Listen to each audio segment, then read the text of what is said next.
কুমিল্লা বিশ্ববিদ্যালয় থেকে শুরু করে বাংলাদেশের যত সচেতন নাগরিক আজকে ঢাকা বিশ্ববিদ্যালয়ের রাজু ভাস্কর্যের সামনে আপনারা উপস্থিত হয়েছেন। সকলকে পার্বত্য চট্টগ্রামবাসীদের পক্ষ থেকে সংগ্রামী সালাম ও শুভেচ্ছা জানাই। আজকে আমরা দেখতে পাই একটি ঘটনাকে কেন্দ্র করে কত বড় ঘটনা এবং বিভিন্ন মহল থেকে বিভিন্ন রকমের সংবাদ প্রচার করা হচ্ছে। আমরা দেখতে পাই যে এখানে কিছু শব্দ রাজনীতি করা হচ্ছে। আমার শ্রদ্ধা বড় ভাই বলে গেছেন যে শব্দ রাজনীতিগুলো বন্ধ করতে হবে।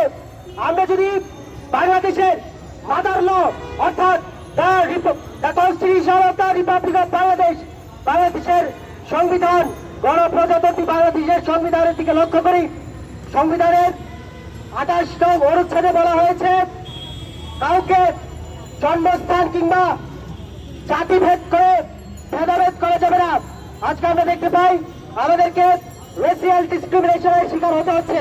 বিভিন্ন শব্দ নির্ধারণ করে বিভিন্ন শব্দ উচ্চারণ করার মাধ্যমে ব্যবহার করার মাধ্যমে আমাদেরকে যে জাতিগত বৈষম্য সেটাকে উস্কে দেওয়া হচ্ছে।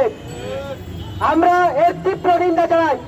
আমরা বলতে চাই আপনারা এই জাতিগত বৈষম্যকে উস্কে না দিয়ে আপনারা সমাধানের পথ দেখুন।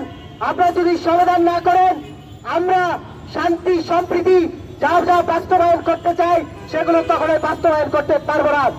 আরেকটা কথা বলতে চাই, আপনারা যারা সমতলে রয়েছেন কিংবা বাংলাদেশের জনগোষ্ঠী রয়েছেন আপনারা দেখা যায় বিভিন্ন সময় মায়া কান্না করেন। আপনারা একপাক্ষিক কথা বললে হবে না।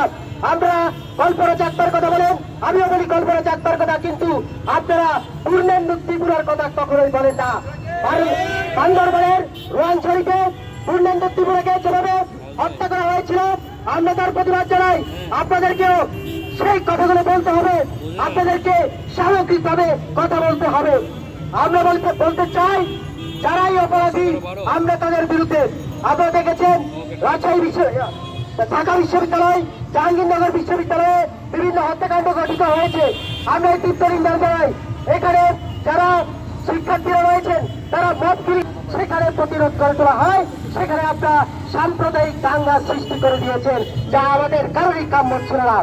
আমরা আজকে বলতে চাই সংবিধানের 19 নং অনুচ্ছেদ দেখেন, সেখানে সুযোগের সমতার কথা বলা হয়েছে। পার্বত্য চট্টগ্রামে যারা বসবাস করে সকল জনগোষ্ঠীকে আসলে বৈষম্যহীন ভাবে বসবাস করতে পারছে কিনা, বৈষম্যহীন ভাবে প্রজাতন্ত্রের যেসব সরকারি প্রতিষ্ঠান রয়েছে, প্রশাসনিক প্রতিষ্ঠান রয়েছে, সেখানে কি সুযোগের সমতা হচ্ছে কিনা পার্বত্য জনগোষ্ঠীদের জন্য, সেগুলো আপনারা খতিয়ে দেখবেন। আপনারা দেখবেন যে বাঙালিদের যেভাবে বৈষম্যের শিকার হতে হয় সেগুলো আপনারা তুলে ধরতে হবে। একপাক্ষিক কখনো আমরা একপাক্ষিক রাজনীতি, একপাক্ষিক শব্দের রাজনীতি আমরা কখনোই কাম্য করি না। আমরা শান্তি চাই, সম্প্রীতি চাই। আমাদেরকে শান্তি এবং সম্প্রীতির জন্য যা যা করা প্রয়োজন পলিসি ডিবেট করতে হলে আমরা পলিসি ডিবেট করতে রাজি আছি। আপনারা আসুন, আমরা বসি। আমরা